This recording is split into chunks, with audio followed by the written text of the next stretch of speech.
Good damn morning, Americans. Jericho Green here with you once again. Get your green gear 25% off. Promo code Jericho1, all caps, and the number 1. So, day before yesterday, the family of George Floyd hit the lottery.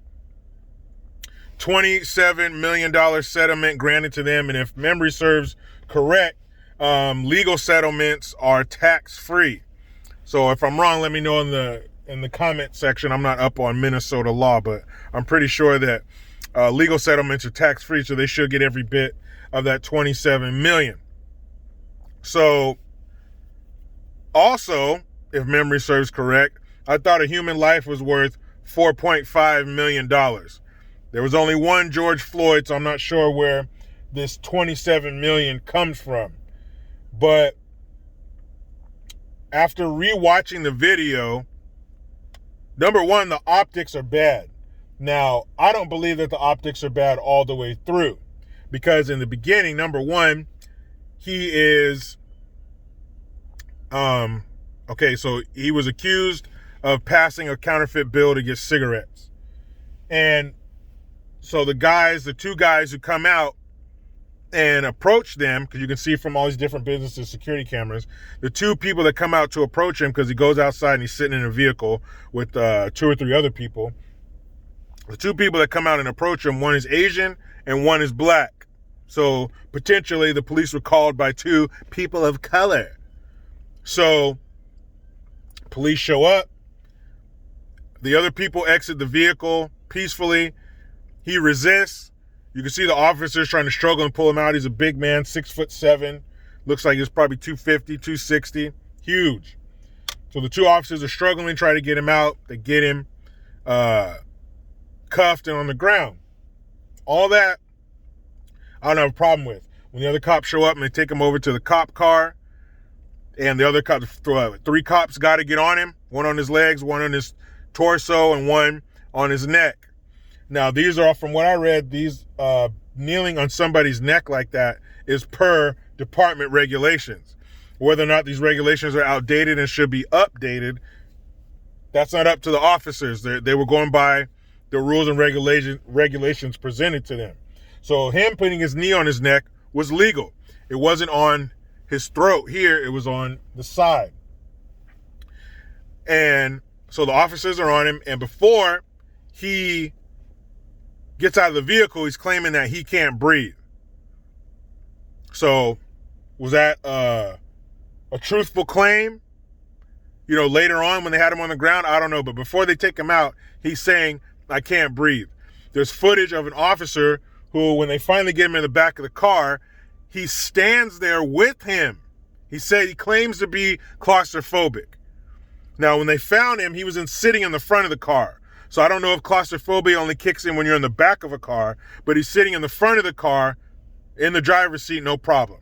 He has, says he has claustrophobia. He asked the officer to stand there with him and put the window down. The officer does. It's on his body cam footage. He stands there to calm this man down, has the window down.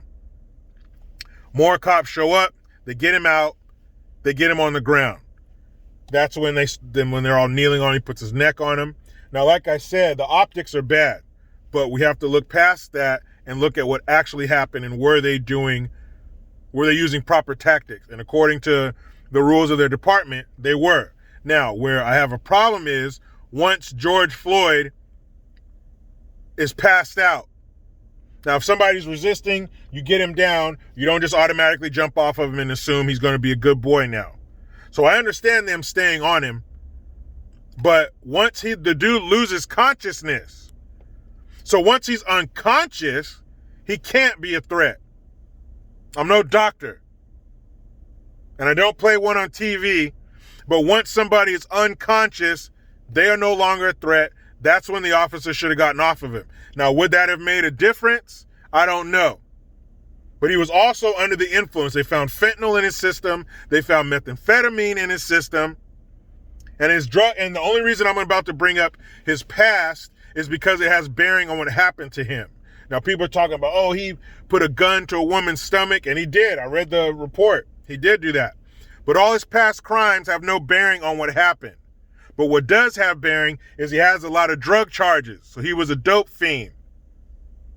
Everything was cocaine, cocaine, cocaine. So he was a dope fiend. Chances are, dope fiend hanging out with his buddies, they're probably dope fiends too, doing dope fiend shit. So he probably, or he did, have drugs in his system. So you mean to tell me you're going to have fentanyl, methamphetamine in your system, have a highly stressful interaction with the police, and that had nothing to do with your death? Now, the county medical examiner, they claimed his death, his cause of death to be heart failure. The family got an independent autopsy. It claimed asphyxiation. He was choked to death. But the prosecutor's charging documents, what they filed with the court, and it says, and I quote, revealed no physical findings that support a diagnosis of traumatic asphyxia or strangulation. Now, these are the prosecutors. These are the ones trying to put these cops away for second-degree murder. I said in my video when this shit first happened, that's a mistake. They originally charged him with third degree. You can prove that. But once you start fucking around with second and first degree murder, now you have to prove intent. You have to prove that those cops showed up on the scene with the intent to kill this black person because he was black. Because remember what happened after? BLM got an injection of steroids and they blew up. They're everywhere protesting. You got Antifa joining the fight, placing bricks here and there, cities burning, cop cars flipped over. Because this unarmed black man was killed by the cops. This is what happens when you're run by your emotions. You go out and act like an over-emotional child. The only downside is when you have an adult body and you act like a child, you do big damage. You don't have the body of a child, you just have the emotions of one. So the prosecutors, the very people who want to bring as much evidence forward to put these cops away, said that it revealed no physical findings that support a diagnosis of traumatic asphyxia or strangulation. That means they didn't find anything that said these cops choked this dude to death. They didn't find that. The very people who want to find it didn't find it. And they said that George Floyd also tested positive for COVID-19. George Floyd had the sweet and sour sniffles. So why didn't they say his cause of death was that? Why was that never brought up? Every other time you want to say COVID-19 killed somebody, why not the most high profile case we've seen in a long time? That would do a lot to push along your whole COVID bullshit. But they couldn't do that. They didn't want COVID to get this win. Racial division had to get this win.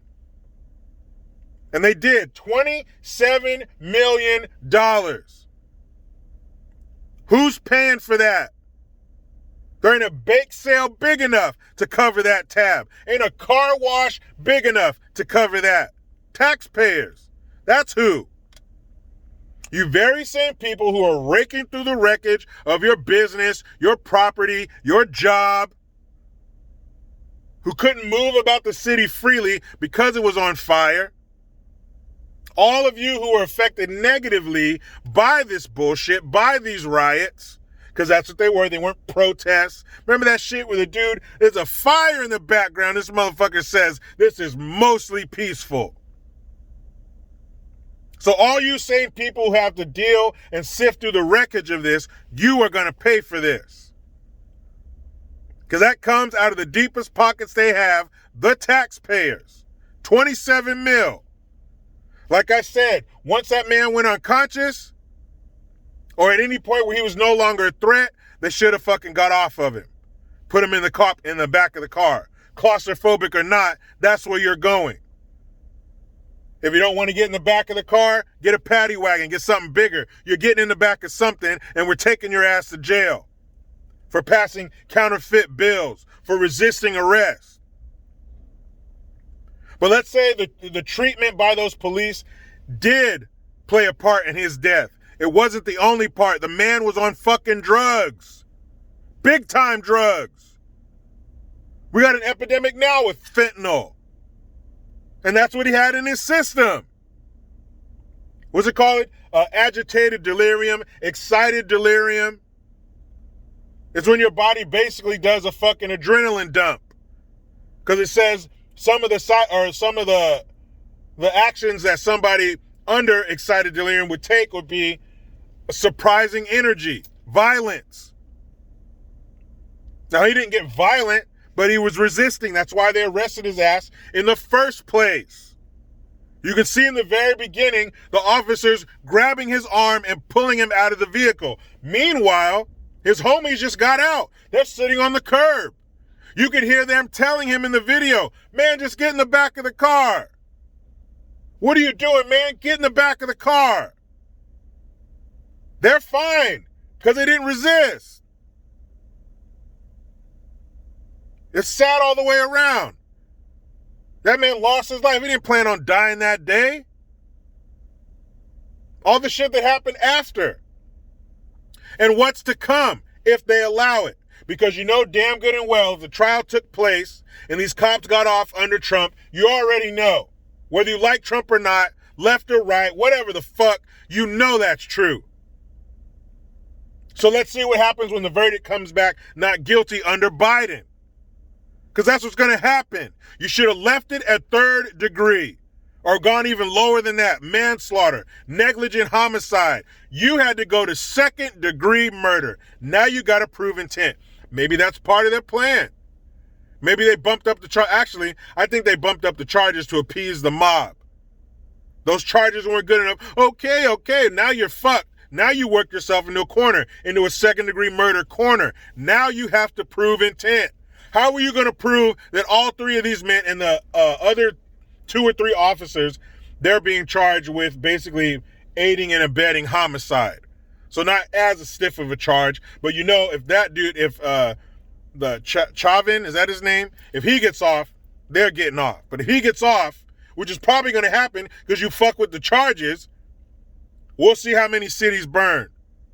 We'll see if they allow that to happen, if they mobilize BLM, if they mobilize Antifa.